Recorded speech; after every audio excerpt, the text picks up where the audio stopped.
ভিডিওটি রেকর্ড করা হয়েছে DJI Mini 4 Pro ড্রোন দিয়ে। যারা এই ড্রোনটি ব্যবহার করছেন বা কিনতে যাচ্ছেন তাদের জন্য একটি জরুরি সতর্কতা। স্বল্প আলোতে এই ড্রোন কখনো আপনারা কেউ ফ্লাই করবেন না।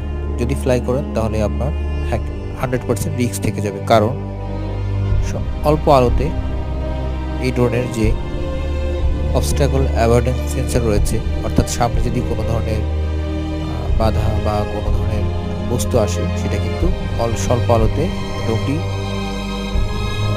ডিটেক্ট করতে পারবে না, যার কারণে আপনার ড্রোনটি সহজেই ক্র্যাশ করবে।